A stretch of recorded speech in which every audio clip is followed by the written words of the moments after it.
Антет кенмен сосбергенмен, милетычун ольмие. Чувство патриотизма у нас гипертрофировано. Пока мы находимся в такой ситуации, этот гимн должен быть у нас гимном, и мы должны его знать и петь. Крымские татары постепенно маргинализировались, превращались там в меньшинство. Личность Нумана Челебиджихана во многом мифологизирована. Духовенство деградировало, потому что оно передавалось по наследству. Цель нашей религии – это постоянное совершенствование. Мы не живем в вакууме. Крым – это тоже не вакуум. Люди возвращались в Крым для того, чтобы строить крымско-татарский мир.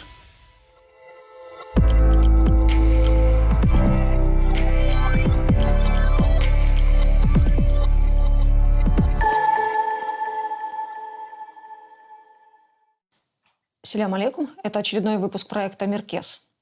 Антет кенмен сосбергенмен, милетычун ольмие. Я думаю, это всем известные строки крымско-татарского национального гимна, автором которого является Номан Челебиджихан. Номан Челебиджихан – известная личность, знаковая личность крымско-татарской истории.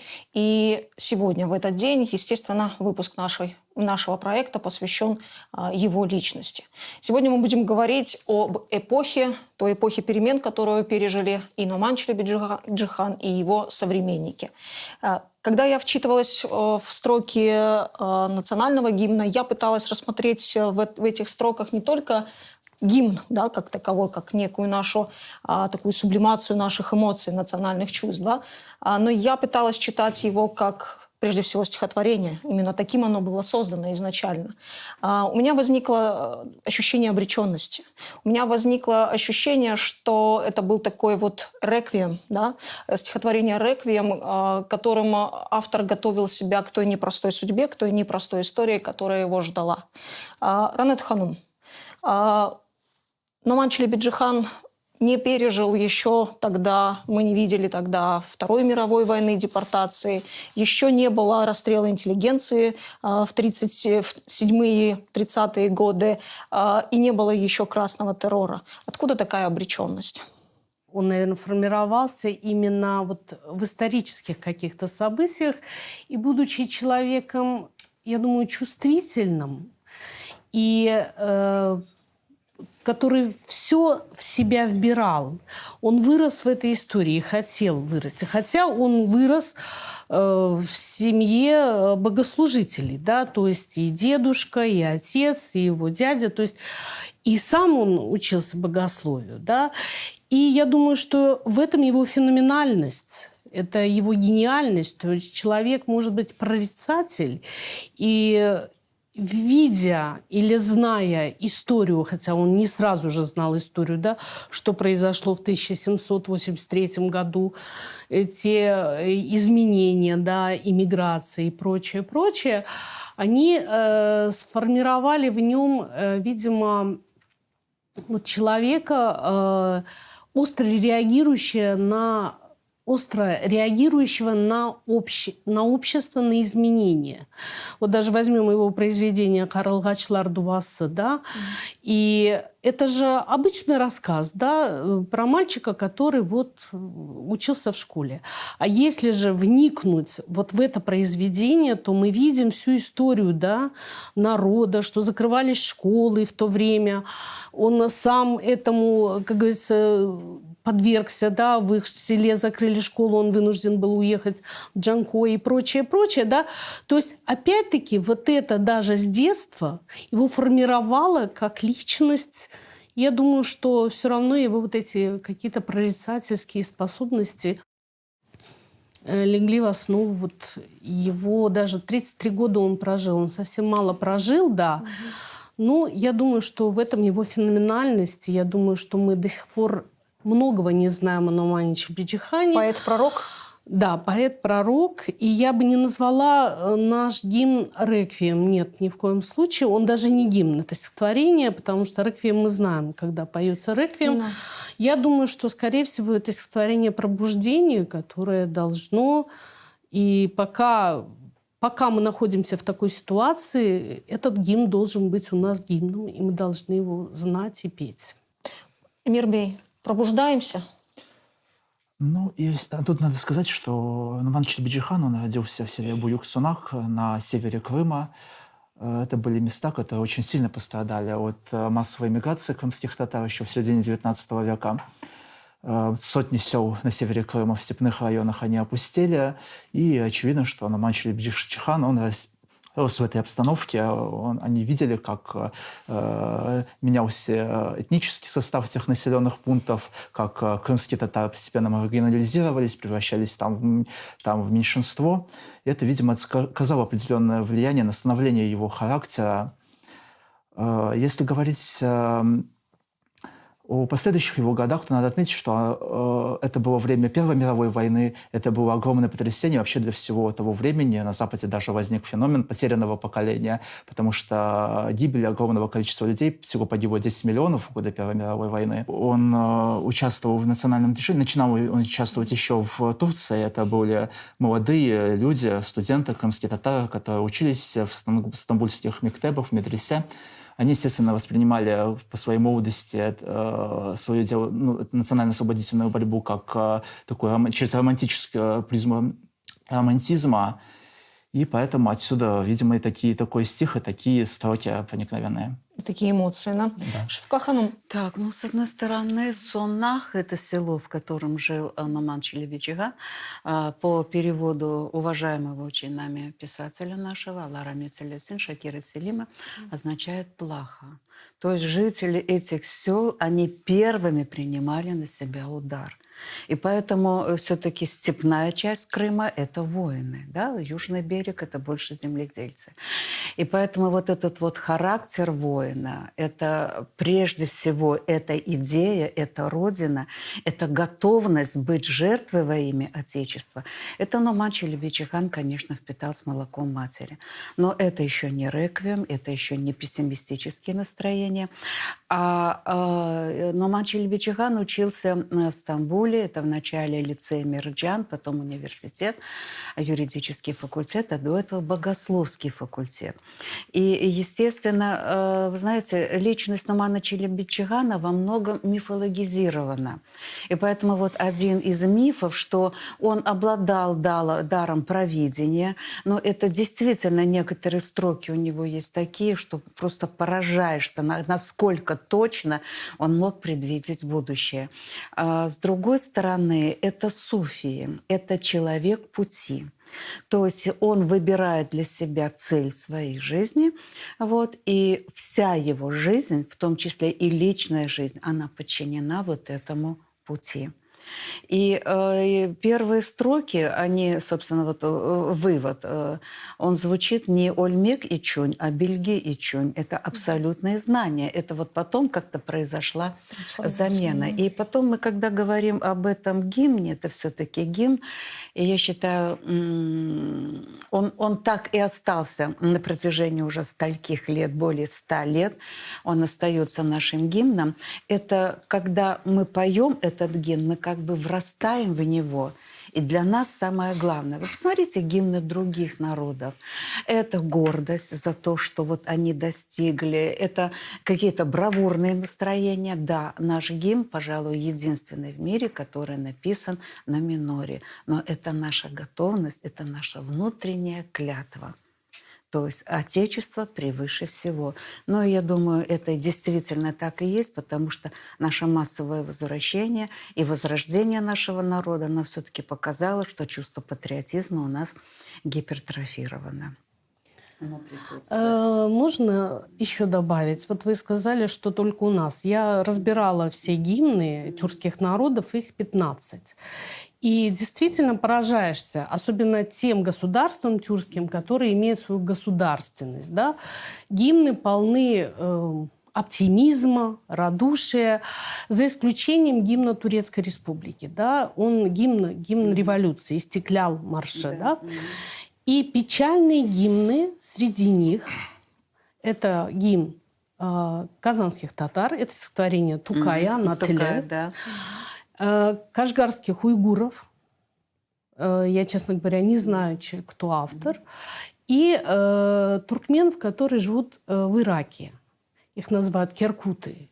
И четвертый, конечно, наш гимн. Да? Все без государства? Да, вот я думаю, что здесь вот именно показано то, что эти народы тюркские, которые остались без государства или лишены какой-то вот именно своей гражданской, геополитичной, политичной, вот именно вот такую утвержденность. Может, еще и личностное. Мы не навязываем себя, мы не хвастаемся, мы не самоутверждаемся, а это просто наш внутренний монолог, что главная цель наша – это благосостояние нашего Ну, здесь народа. надо еще сказать, что когда эти строки писались, что не ставилась цель написать гимн.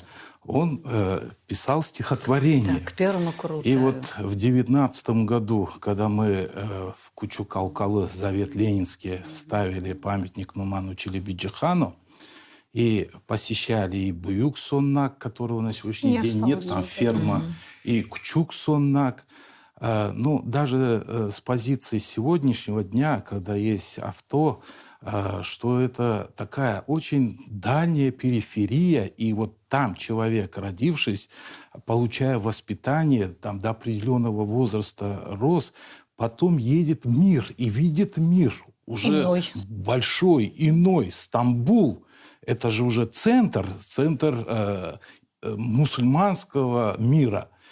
И, естественно, изучая историю как турецкого народа, естественно, он изучал историю крымско-татарского народа. А ведь это, с одной стороны, и история культуры, но и история борьбы.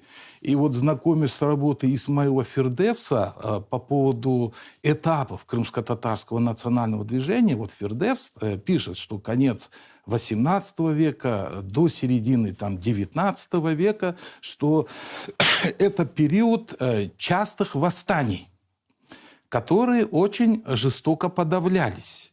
И вот мы знаем, это уже из российских источников описывается, что одно из восстаний, которое было поднято крымскими татарами, что их загнали в горы на Айпетре, вот в те места, и это было зимой, и 20 тысяч народу там просто замерзло. И поэтому вот эти трагедии у него, естественно, были в поле зрения. И то, что вы, Шефика Ханум, сказали, да, уже наступает период Гаспринского, да, это уже нет антиправительственных выступлений, это уже культуртрегерство, это весь упор делается на образование, на просвещение. Нет жертв таких массовых, а вроде как вот живешь в государстве, да, идешь на сотрудничество, но в то же время делаешь семимильные шаги в решении национальных проблем, потому что население было малограмотное, где-то безграмотное. И поэтому антеткенмен сёсбергенмен бельгийчун ольмие, то есть ради знаний я готов умереть. Но потом происходит пересмотр, некоторая трансформация, миллетычун ольмеге. И вот в 1921 году на Всекрымской беспартийной конференции татар, которая... Беспартийный. Беспартийный. То есть тогда же партийные конференции, то есть это коммунисты должны были, большевики участвовать. А тут приблизить, чтобы крымско-татарское население проводит такую конференцию, чтобы узнать взгляды, чаяния. И вот там вначале исполняется «Интернационал» и «Антеткенмен».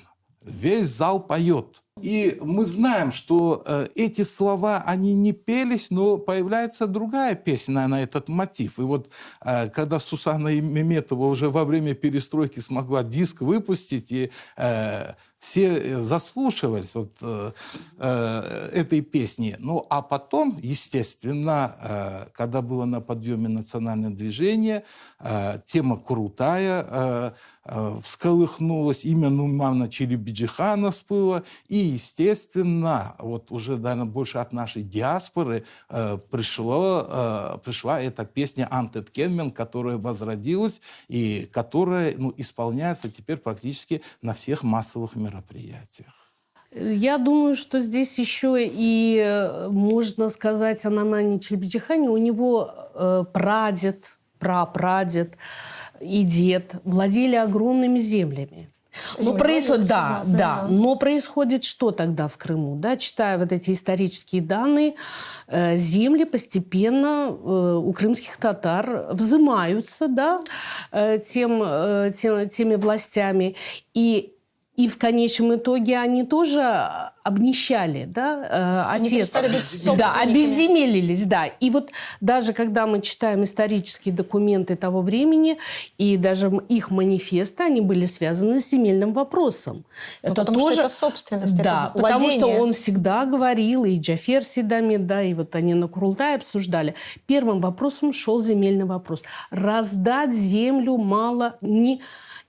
крестьянам, не имеющих землю, или потом идет уже имеющих кроху земли. Это было очень тяжело. Вот они говорили о горных ялыбой тарафы, да, то есть именно о горных местах, потому что действительно географическая расположенность была такая. И я думаю, что это с детства тоже вот это складывалось, потому что земли было много. Вот представьте, Перекопский район, да, этот уезд. Масштабность. Масштабность, и потом она сузилась вот до такого размера. Я думаю, тоже вот эта несправедливость и обделенность вот крымских татар в этом вопросе, конечно, тоже сыграла свою роль. Я хочу вернуться к обществу, Шафика Ханум. Вот поправьте, если я буду не права, но мне кажется, весь социальный дискурс середины XIX века, начала XX веков, у нас это борьба с условным традиционализмом, призывы к просвещению, попытки реформирования образования. У меня возникает логичный вопрос. Неужели за 200 лет всего, да, для истории, это небольшой период, за 200 лет без государственности мы превратились в аутсайдеров на собственной земле? Так, ну я вначале вопрос закончу про Бельгию. Здесь больше имеется религиозное значение, потому что цель нашей религии – это постоянное совершенствование, дойти до абсолюта. То есть мы никогда не дойдем этого до абсолютного знания, но мы должны к нему стремиться. И Бельгия, оно имеет больше все-таки религиозный, а не конкретный смысл. Потому что это литература того времени, когда по традициям крымско-татарской литературы мы писали не конкретные произведения, как, например, европейская литература, а Восток – это всегда условная литература. Сейчас возвращаясь к вашему вопросу. Если говорить о грамотности, то еще в эпоху Крымского ханства у нас так структурирована была религия, что священная книга Коран, она читается. И поэтому при каждой мечети, даже квартальной маленькой мечети, была школа, где обучались и мальчики, и девочки. Так что если говорить о всеобщей грамотности, она у нас в то время была. Девочки, правда, они только читали Коран, вот мальчики писали и считали вдобавок к этому. Но то, что мы выпали из социума, мы оставались в зависимости, и на наше образование оно не финансировалось государством. Это было за счет мечети, которые владели вот этими вакуфными землями, и каждая семья должна была на этих землях отработать. То есть это была наша внутренняя организация, за счет этого существовали школы. Даже Марков говорит, что вторая половина XIX века обучающихся русских детей в школах намного меньше, чем крымских татар. И в этом вот отношении они нам дают прекрасный пример. То есть, тем не менее, это были схоластические школы. А что происходит в мире? Да? В мире открывается электричество, паровой двигатель, радиоволны, братья Монгольфьеры. Технический прогресс. И в медресе этому ничего не учат. Нет, а мы остаемся на том же уровне. Это и не есть, вот это и есть безграмотность. Да, мы безграмотность имеем не в том, вот, что не могли писать, читать. Писать мы могли, читать могли. Но весь мир резко ушел вперед, а мы были действительно отброшены на задворки цивилизации. И нас ожидал, действительно, результат был бы катастрофический, но, говорят, великие времена, появляются великие времена, великие люди. И вот Исмаил Гаспринский, его значимость в том, что он в одиночку, этот человек, сотворил историю, ну, можно сказать, хотя у него были единомышленники, это в Казани, это в Турции аналогичные имена можно назвать. Но вот эту вот лавину, да, вот невежество, куда мы скатывались, он смог остановить путем печати и новометодных школ. Знаете, где читая... преподавались светские предметы. Да. И вот здесь Челеби-Чихан, его дальнейшие пути, ведь получил богословское образование. Да, можно идти было по этой линии. Юридическое в Стамбуле. Заканчивает, не успокаивается. Надо знать законы России, потому что Крым – это Россия. Это не Турция. Надо же знать отечественные законы. Едет в Санкт-Петербург и поступает в психико-неврологический институт, где есть факультет юриспруденции. И дальше, чтобы То есть учать... этот институт, я, извините, вас немножечко перебью, он был открыт Бехтеревым буквально незадолго до поступления в него Челеби-Чиханом. И там была такая специфика, он давал мультидисциплинарное образование. То есть первые 2 года студенты изучали психологию, медицину, а потом с 3-го курса шла специализация. И вот дальнейшие пути Челеби-Чихана, ведь в Крыму в 17 году хотели провести религиозные деятели союз улема создать. Челеби-Чихан не дал, как муфтий. Запретили, не разрешили. Чем он мотивировал такой что отказ? среди вас нет ни одного ученого, богослова, потому что путь был взят на светский путь развития. И Челеби-Чихан здесь не ориентировался сугубо на Турцию. Он уже смотрел на Европу. Тем более рядом были Джафер Сейдамед, который учился в Сорбонне, получал юридическое образование. Мирбей, вот в 2 словах, что переживали, мы уже тут вкратце говорили, в принципе, да, что на наши, собственно говоря, пантеон наших лидеров, да, наших знаковых персон той эпохи получали образование за пределами Крыма. Что переживали? Над чем рефлексировали эти люди и какие, собственно говоря, вот эти вот нововведения, эти результаты прогресса они хотели, скажем так, прирастить, приживить в Крыму? Дело в том, что общество Российской империи, оно было обществом сословным. Оно было, там большую роль играла религиозная принадлежность, и, религиозная принадлежность и сословная принадлежность, она в том обществе очень сильно определяла дальнейшую судьбу человека.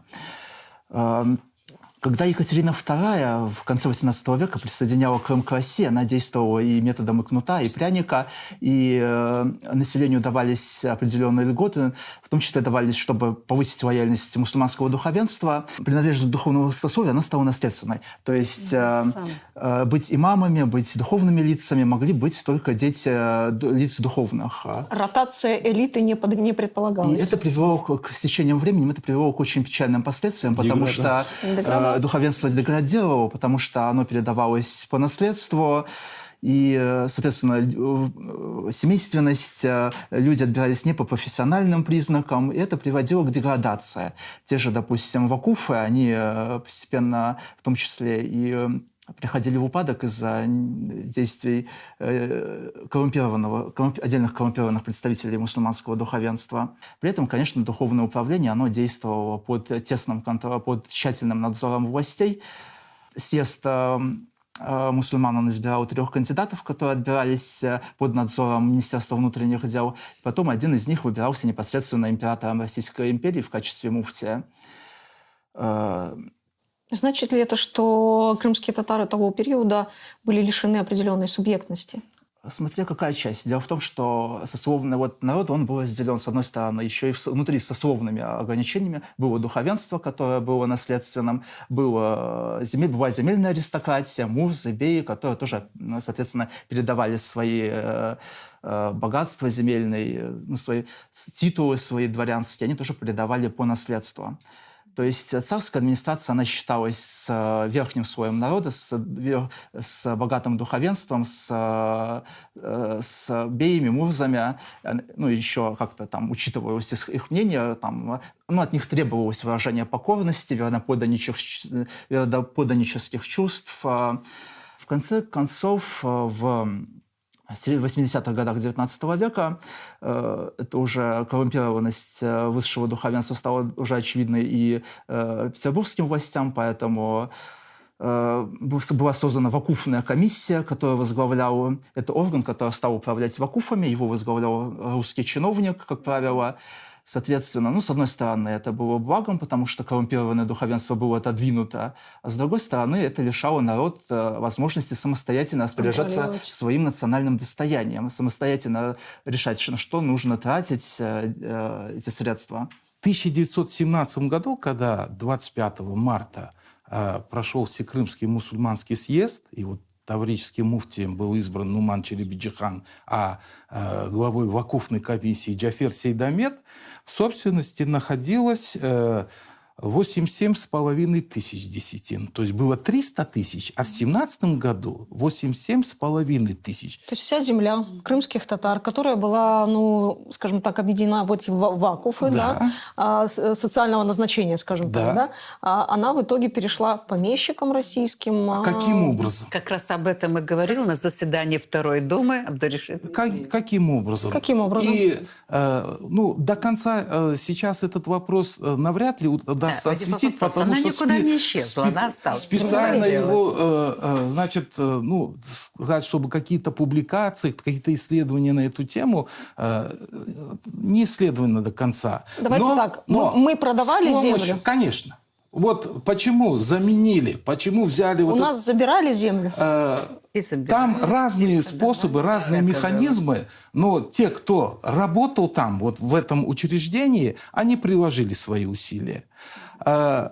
На 14 год, на 1914 год, значит, 800 тысяч рублей в банках и на казначейском счету числилось за вакуфной комиссией.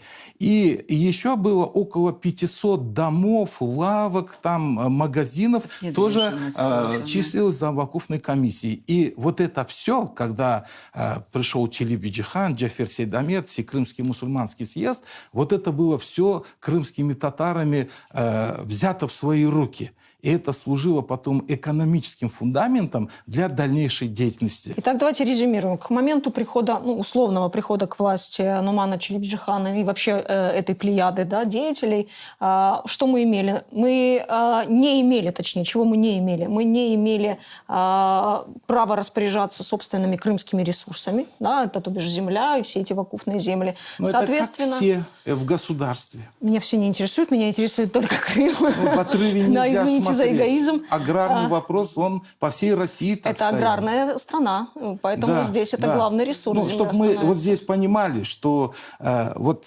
определенным бесправием, в принципе, это в то время... Норма. Норма была и действительно для всех народов. Следствием отсутствия ресурсов это невозможность развивать тот самый гуманитарный блок, да, это образование, Служение, это, да. это наука, в конце концов, это все то прогрессивное, да, что происходило вокруг, от чего мы, собственно говоря, были, за пределами чего мы, собственно говоря, и были. Преемственность идей была вот... У меня просто хочется понимать, откуда вот ноги растут, что называется. Да, вот это вот преемственность идей от Гаспринского к Нуману Челебиджихану. Логика выстраивалась? Она и выстраивается, и нет. Дело в том, что каждое время, вот эпоха же, она катастрофически быстро начинает развиваться, и разная эпоха давала своих лидеров. То есть для эпохи Исмаила Гаспринского это был умеренный либерализм, это воспитание, это образование, это просвещение. Иные условия. Вот, и да. Следующее условие – это когда в России уже на арену историческую выходит разночинческий период, да? Вот, то у нас вот как бы отблеском этого это эпоха Абдуришита Медеева. И мы тогда максимально близко сближаемся с российскими социал-демократами. Революция 905 года. Революция 905 Что она года, принесла да. И к нам? наши тоже очень многие участвовали в революции 905 года. Но печальный конец этой революции известен, но опыт, как говорится, остался. Но после идут столыпинские реакции, и поэтому первый этап и второй этап, понимаете, они стали как бы фундаментом, на котором, который не повторяет, но продолжает развивать следующая эпоха. То, что наша молодежь в то время училась в Турции. Дело в том, что поступить в российские университеты наша молодежь в то время не могла. По Для причине? этого нужно было закончить русскую гимназию. А, во-первых, знание языка было слабым, тогда многие владели крымско-татарским крымско-татарским, но большинство крымских татар не владело русским языком. В русской гимназии, кроме как русского языка, надо было изучать древнегреческий, старославянский, латынь. Ну, вот представьте, на среднестатистическую голову это слишком. И поэтому, как писал Гаспринский, количество крымско-татарских юношей, которые закончили эти российские гимназии и потом продолжили учебу в российских университетах, можно посчитать по пальцам. Но это сам Гаспринский, это его сын Рифат. Поэтому для нашей молодежи открылся другой путь. Это Турция. Все-таки Стамбульский университет – это десятка лучших вузов мира. Они возвращаются, конечно, с огромным багажом знаний. С одной стороны, это молодое поколение, на их жизни, на их юности были события 905 года. Вот. Потом это французская революция, и потом восстание молодотурков в Стамбуле. Да, турецкая революция.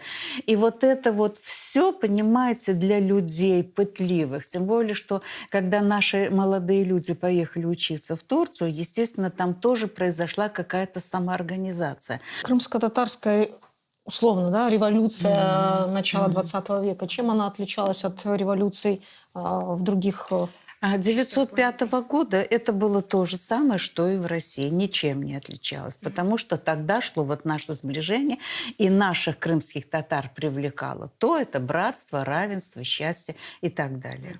Вот этот лозунг, да, он привлекал. Ну, надо сказать, что вот в основе актив такого национального движения был представлен народными учителями в 905 году. Мы уже можем говорить о национальном движении. Да, народными учителями.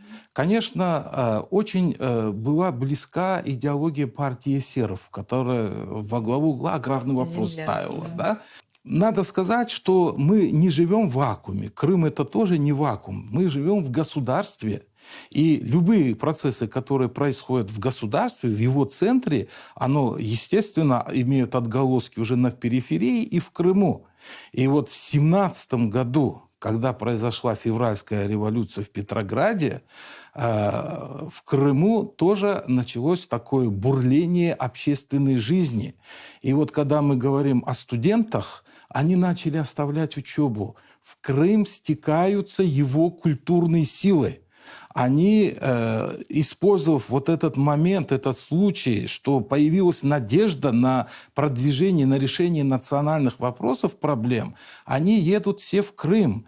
И вот на таком подъеме 25 марта 1917 года в Крыму происходит Всекрымский мусульманский съезд, 2000 делегатов. На нем образовывается временно Крымско-мусульманский исполнительный комитет.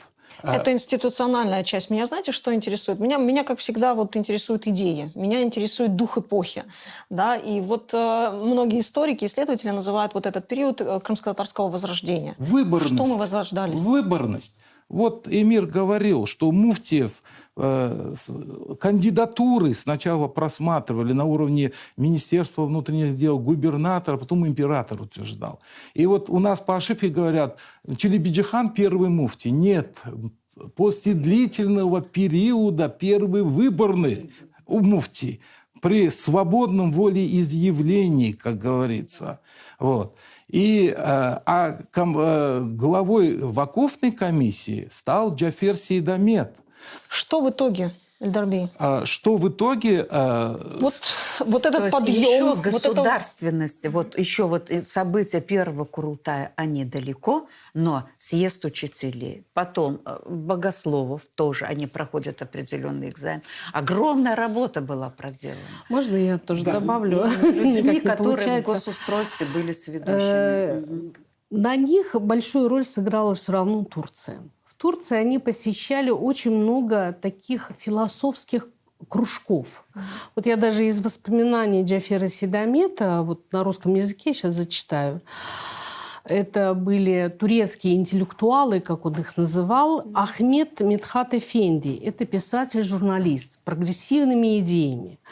Резати Фикбей. Он тоже был философом. И они постоянно ходили на их лекции. Да? То есть, видимо, это были какие-то семинарские кружки. И эти деятели призывали эту молодежь, ну, в лице Джафира Сейдамета, Нумана Челебиджихана, вернуться на родину и изменить свой мир, да, вот именно крымско-татарский мир, да, уклад жизни. И они возвращались, вот мы сказали, да, вот это же надо, с какую силу духа, да, они вернулись, несколько раз уезжали, кто во Францию, кто в Каир, кто в Германию, но при этом они все вернулись через Стамбул, через Константинополь в то время, да, через Стамбул возвращаются в Одессу и возвращаются в Крым. Они все были с революционным уклоном. То есть вот этот дух революции был вот изменить все в таком чистом виде. Ведь у них это талибе тешкилята, да, то есть вот этот их, как мы называем, талибе джемиета, да, они уже Джафер Сейдамет, Нуман Челебиджихан, Сюкюти, Ну, это Абдурахим Эфендиев. да, и они создают манифест. То есть этот манифест потом в последующем лег в основу Курултая, да, как Анаяса, то есть Конституции. То есть это уже люди были готовы к тому, чтобы изменить мир. То есть вот этот революционный дух. И надо учитывать то, что это были молодые люди. Между ними разница была 2-3 года. Да? Кому было 29, кому 30. Да? То есть там, мне кажется, самый взрослый был, по-моему, Сабри Айвазов. Да? Говорили. Ну, Айвазов, Али Да, это Баданинский. Баданинский, да. поколение. Но Старшее вот это поколение было молодое. И я так думаю, что все равно были какие-то свои вот эти амбиции юношеские, максимализм. Ну, пусть это так грубо звучит, но они ехали... Они были и готовы, да. Система, которую они проложили до первого Курултая, она просто поражает. Просто манифест этот, который состоял из 16 пунктов, я, насколько знаю, что они даже показали Исмаилу Гаспринскому, когда Исмаил Гаспринский приезжал в Стамбул. И, правда, Исмаил Гаспринский посмотрел на это не очень одобрительно, потому что он был либералом, да. И он сказал, молодежь. да, Они ожидали от него другой Нуман позиции. Челебиджихан 3 раза, по-моему, с ним встречался, да, и есть же мыслители, которые говорят, если бы он больше встречался, изменил бы он свои взгляды, да, Нуман Челебиджихан. То есть это был серьезный документ. Серьезный документ, и я думаю, что вот эта их грамотность, как политическая, так и гражданская, сыграла большую роль. Это были профессиональные революционеры. То есть к первому Курултаю мы подошли уже с пониманием, собственно говоря, своей политической доктрины, да, причем таким с основательным пониманием, да, с пониманием структуры социального там, управления, да, государственного управления, с некой гуманитарной программой, да, образовательной. Так, и я бы еще как-то слово бы именно революционеры я бы избегала, потому что все это штамп, да, вот оно Реформаторы. просто... Они были реформаторами, да, и поэтому вот наше именно движение, оно имело большой резонанс не только среди крымско-татарского населения, а среди многих других народов, которые населяли в Крым. И 16 ноября, то есть еще вот буквально незадолго до начала Курултая, в Хан-Сарае, вот на этом центральной площади, при большом стечении народа, Нуман Челебиджихан учредил 4 учреждения. Первое, он учредил Бахчисарайский, вот наш известный музей. Почему именно музей? Посмотрите, для того, чтобы вот именно народ воспрял от этого векового сна и был хозяином своей судьбы, нам нужно прежде всего вернуться к своим корням. Здесь собрана наша литература, культура, история, мы должны это изучить. Вторая ступень. Не надо изобретать, и Усейн Баданинский становится директором музея, и у Климова написано и совершенно непонятно, почему это вдруг. Для многих это было вдруг. Усейн Баданинский, блистательная карьера в Петербурге, член комиссии по присуждению премии Фаберже, вот, известный миниатюрист, и вдруг вот он бросает блистательный Петербург и едет в пыльный Бахчисарай. А Джафер Сейдамет накануне этих событий возвращался в Крым из Москвы через Петербург, он хотел собрать элиту 1905 года, чтобы они приехали. Но многие из них уже, вот это, знаете, закваска в них перегорела, и они, эта фраза Сейдамета, не хотели снова окунаться вот в этот волну, которая неизвестно когда и неизвестно чем закончится. Но среди них Усейн Батанинский, который в одночасье все бросает. Вторая ступень, то есть это нужно нам возродить свои ремесла, то есть то, что у нас было. Это художественно-промышленный техникум, и во главе Абдурифи Абеев, друг Усейна Баданинского. Третья степень – это уже собственная торговля, потому что торговля – это кровь экономики. Все, начинается товарообмен, движение, и на этой основе, посмотрите, как все продумано. Логично. И дальше идет индустрия, наша собственная индустрия, и только на 5-м месте. Вот меня тут как откровение, меня поражает эта речь. Это политика. Последнее. То есть на какой ступени это должно строиться? Вы знаете, когда слушаешь речи наших депутатов иногда. Вызывает сомнение их мудрость, да, есть ли она? Вот. Второе, кроме этого, был учрежден институт Менгли-Герая. Это третье, Да. второе училище. Это институт Менгли-Герая.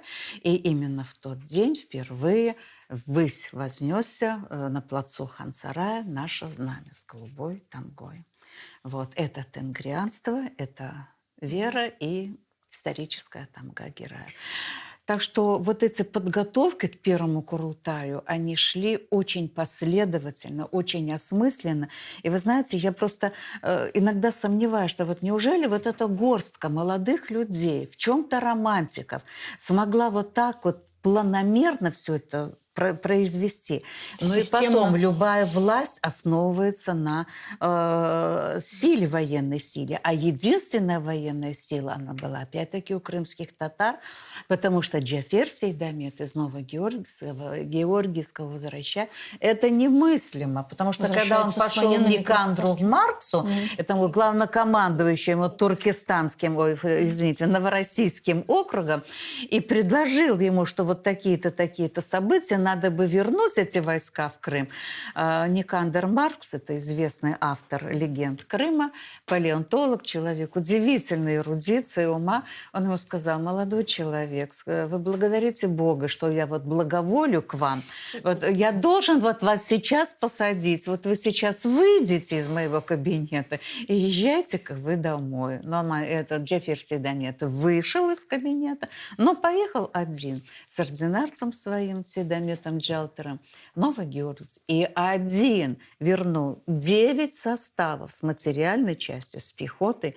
Конница возвращалась своим ходом 17 июля.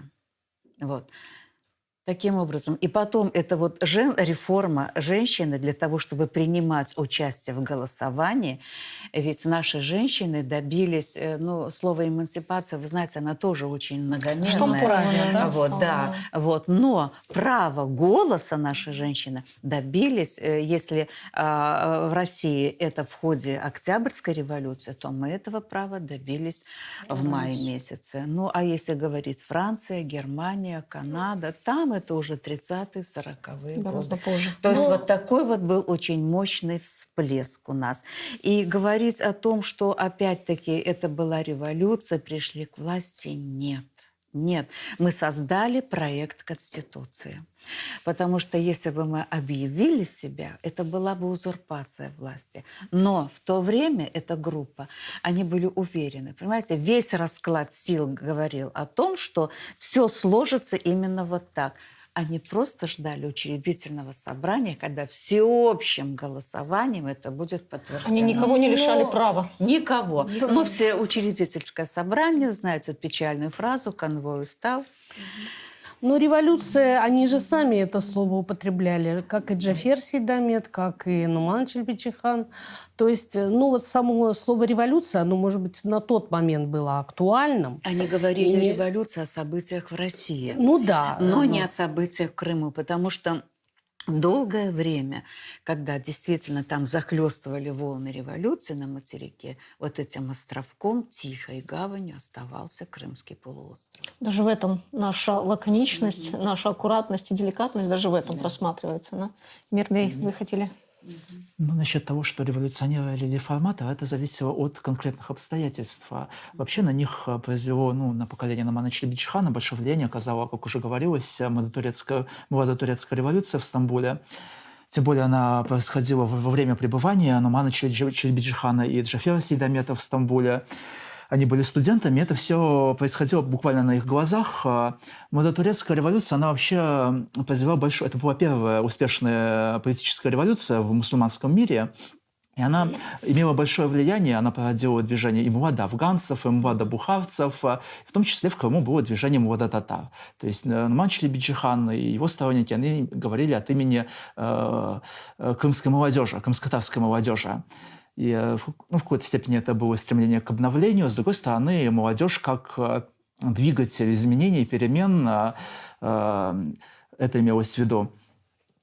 И вообще это было молодое поколение. Номан Челебиджихан, когда он в 1917 году был избран муфтием и руководителем Крымского мусульманского временного исполнительного комитета, ему было всего 32 года. То есть это действительно был очень молодой для своего времени человек.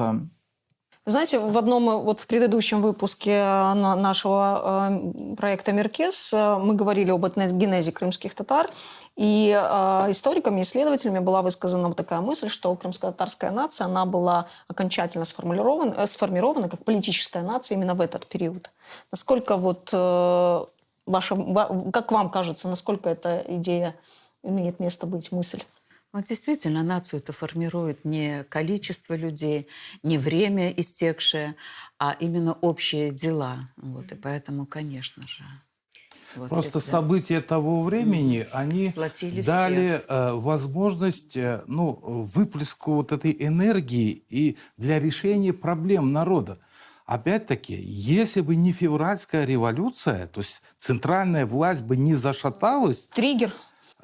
Естественно, такого бы, таких бы действий бы активных, скорее всего, бы не было, потому что там были свои устои, своя политика. Когда по всей России пошло брожение в Крыму. И поэтому когда где-то безвластие, где-то некрепкая власть, здесь мы смогли в тот момент решать определенные задачи. Но насколько они были дальновидны? 130 лет Ханский дворец использовался, не по назначению. Мягко говоря. Да, мягко говоря, потому что там... И были и склады, и живность смотрели, и самогон гнали, чего только не было. Именно крымские татары сказали, здесь должен быть музей. Музей работает до сегодняшнего дня, по сегодняшний день. Свои нюансы. Да. То есть реформа школьного образования. И поэтому те предпринимаемые шаги были абсолютно верны. Они учли весь предыдущий опыт. Они его из-за рубежа принесли сюда в Крым и сделали такие заявления, такие шаги, которые опережали многие народы в ту эпоху. То, что Шефика Ханум говорила о создании воинских частей, то есть возвращение сюда Крымского конного полка. Ведь шла Первая мировая война, и были тыловые части. Тогда национальное движение увидело, чтобы с ними считались, чтобы укрепить свои позиции, надо, конечно, иметь силовые органы здесь. Без этого не обойтись. Без этого не обойтись.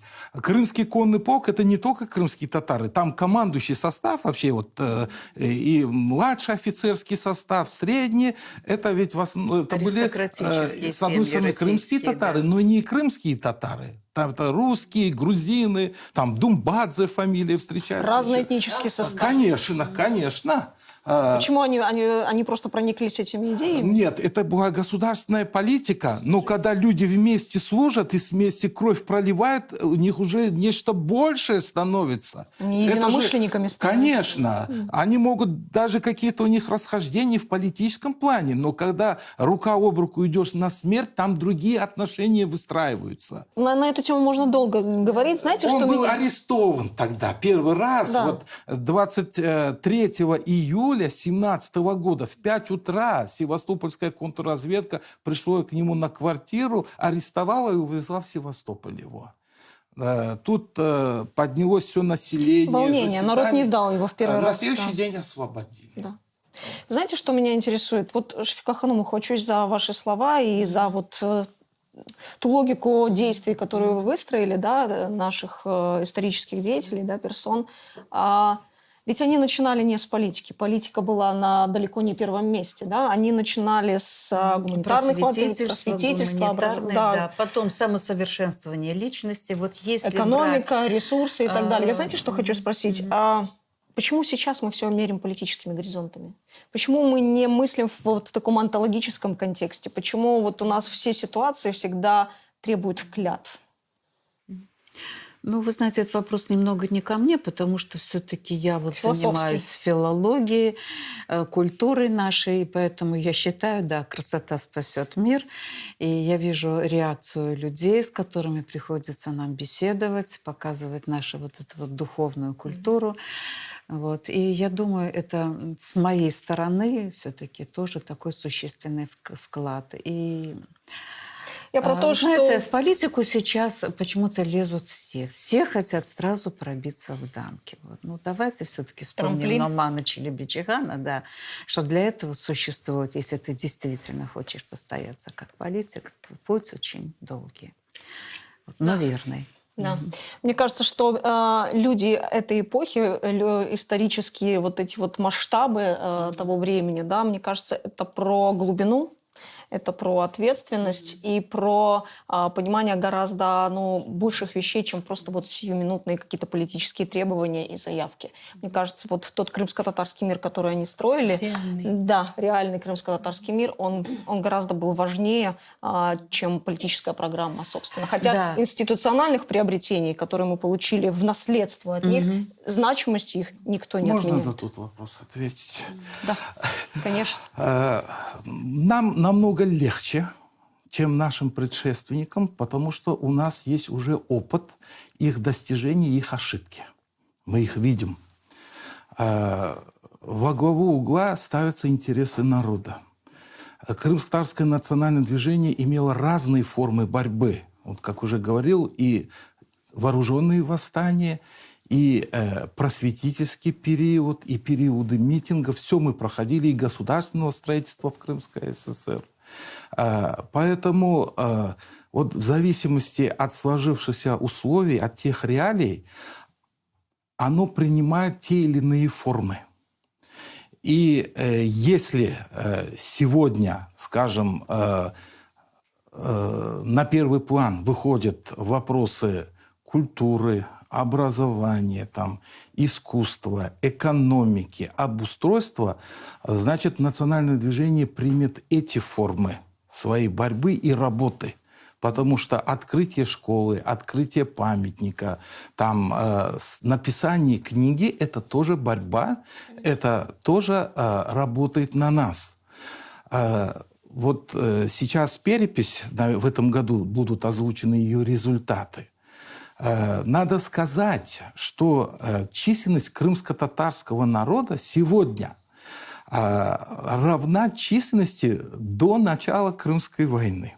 То есть середины 19 века. Вот понимаете, потом все было меньше после Крымской войны. Эмиграции, жертвы, все.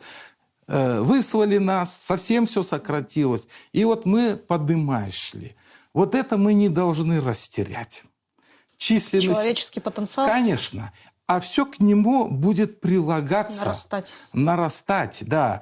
И сохранив свою численность, улучшив все свои качества и последующих поколений, мы все равно приближаемся к цели. А цель наша – это мирная борьба, учитывать интересы окружающего населения находить компромиссы, там, достигать Вставлять интерес и быть ответственными. Мне консенсус. кажется, это И важнее. их, и не только свои, а и остального населения интересы представлять. В принципе, такая попытка была в 2017 году, когда вот состоялся Курултай, и были приняты крымско-татарские основные законы, то, что мы говорим, Конституция.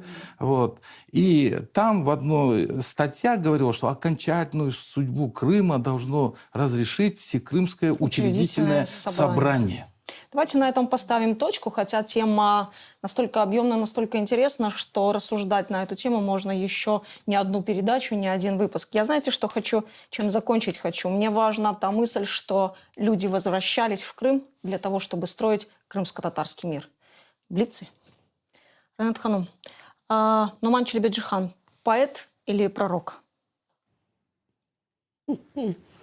Поэт-пророк, я, наверное, так скажу, потому что человека пела душа, и в то же время он видел наше будущее, предрек, и все свои замыслы он все равно осуществил. Пророк, который все реализовал, попытался реализовать. Чохсаунус. Эльдар Бей, политическое лидерство или духовно-интеллектуальное? И то, и другое. Это обе стороны в нем были совмещены. Он с честью, с достоинством пронес эту миссию. Какая бы его трагическая судьба не постигла, но сегодня это символ крымско-татарского народа. Чохсаунус. Шефка Ханум, мученик или жертва? А вы знаете, я бы отказалась от этих слов. Это человек, который удивительно прямолинейно прошел свой жизненный путь. И судя по его литературным произведениям, а именно я вот больше уклон делаю на них, мне просто хотелось бы проследить не ту сторону деятельности Челебеджихана, которая была на виду, а посмотреть логику его событий. И вот то, что это его путь, избранный в его сознательном возрасте, которому он следовал, вот у него нет шагов влево или вправо топтания на месте. Его жизненный путь – это как тетива, выпущенная из лука. Вот. Джафер Сейдамет его назвал священной жертвой. Конечно, это звездный час нашей истории крымско-татарской, начала XX века, эпоха Нумана Челебеджихана, к сожалению, у нас закончилась вот так вот трагически. Но та программа, которую заложили они, она была заложена не под это время, она универсальная. И эта программа, вот этот опыт продолжает в нас жить, он на века. Чохсаунус. Эмирбей, институты или вертикаль власти? Ну, скорее, институты. Хотя, конечно, и без... Ну, прежде всего, это время строительства институтов, потому что Нуман Челебеджихан сначала был таврическим муфтием, он одновременно 25 марта избирается и руководителем Временного Крымского мусульманского исполнительного комитета. И именно эта структура играет важную роль в жизни всех крымских татар в течение всего 1917 года. Потом это, безусловно, созыв Курултая, созыв создания на нем крымско-татарского национального правительства, первым председателем которого был Нуман Челебеджихан. Поэтому в определенном степени это именно выстраивание институтов, да. Хотя, конечно, вертикаль тоже была в виде там, комитетов на местах. Без этого тоже нельзя. Чохсаунус. Это был проект Меркес. Горушкенджи.